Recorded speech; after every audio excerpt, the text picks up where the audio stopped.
Right, this is our second video for Module 10. We've covered Newton's first law. Today we're going to cover Newton's second law. Just a real quick review. Newton's first law is going to be the law of inertia. An object in motion will stay in motion. An object at rest will stay at rest until acted upon by an outside force. That's the law of inertia. Remember, inertia is your resistance to change. Newton's second law has to do with acceleration, which we learned in the last chapter.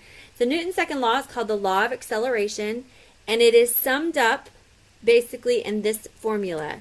So if you read it in words, what it really says basically is that the total force is going to be the product of your mass times your acceleration, right? So when we are talking about total force, we have to take into account all the forces. So if you are pushing with a force but you're encountering friction, then total force, you would have to subtract those two to find your total force.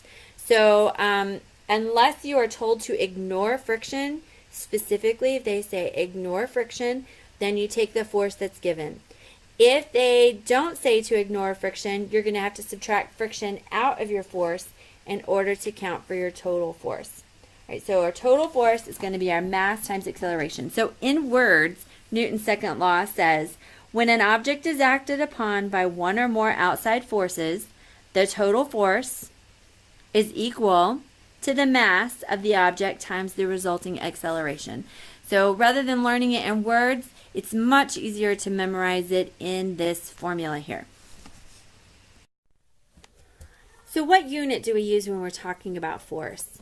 The unit we're going to use is going to be in Newton. What a Newton is equal to, I want you to think about what it might be equal to if we say that our force is equal to our mass times our acceleration. What might be a unit of mass? Grams or kilograms. You should already know from the last chapter, acceleration has to be a distance over a time squared. So in general, when we're doing this, we're going to be talking about a Newton as being a kilogram, which is your mass, over meters per second squared, which is going to be our acceleration. So when we simplify that, we're going to use a Newton, which is a capital N. So you might have 10 newtons. That's going to be the force. To give you an idea of how much a Newton actually is, 10 newtons is actually equal to about 2.2 pounds. And if you think about carrying around a jug of water, like a gallon of water, 1 gallon of water, so the gallon of water is about 40 newtons, just to give you an idea of how much a Newton is. So technically, in a unit that is your distance, like meters, times a mass, like kilograms, divided by a time squared would be a force. So you could say like miles times grams over hours squared. That could be a force. But in general, when we're talking about it, we're going to do kilogram times meter over second squared. Maybe if you could do physics in college, you might be using different types of forces, different categories of forces. But for now, what we'll be doing in this class will all be newtons, which will be kilograms times meters per second squared.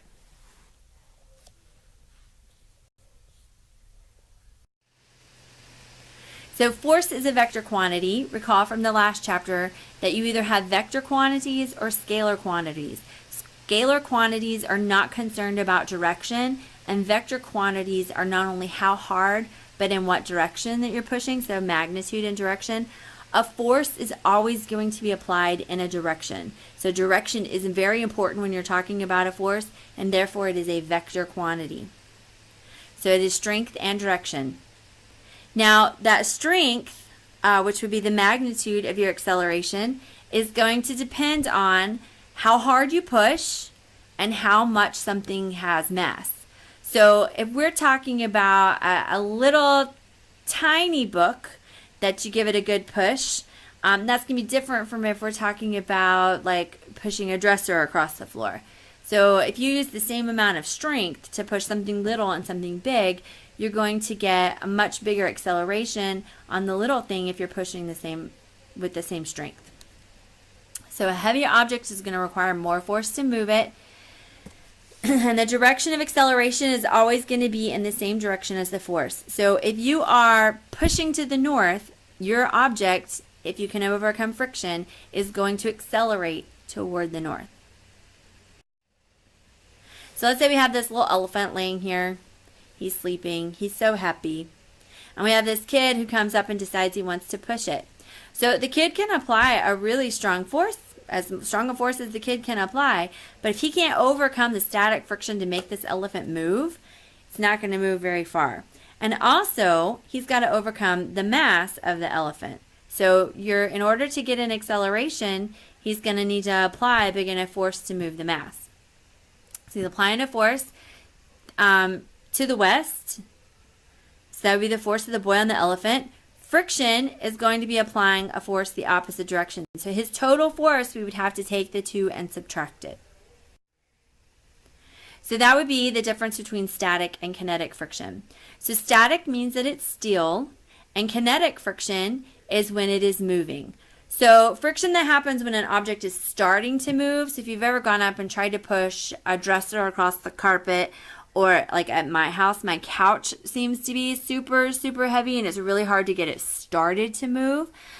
You'll notice that the friction that it takes to get something started is much higher than the friction to keep it moving. So once you get the couch moving, it's pretty easy to keep it moving while there's still friction going on between the couch and the floor. At least in that case, it is a big difference between overcoming the beginning bits of static friction than to keep it moving, which would be kinetic friction. So static friction is always bigger. Sometimes it's not a huge amount bigger, but it will always be bigger. So if you were given two numbers and one was like 50 newtons and one was 100 newtons and you had to say which one was static and which one was kinetic, the static one will always be bigger. Always. Because it is harder to get an object moving than it is to keep it moving. I would say that's true in lots of areas of life. So a tendency for people to just kind of have inertia, especially like spiritually, you want to kind of stay where you are. It can be really hard to get moving in the direction that God wants you to go. But usually once you get moving, it's a lot easier to be there and to keep doing it. There's a quiz today. Go ahead and click on the link and complete the quiz, and I will see you in class.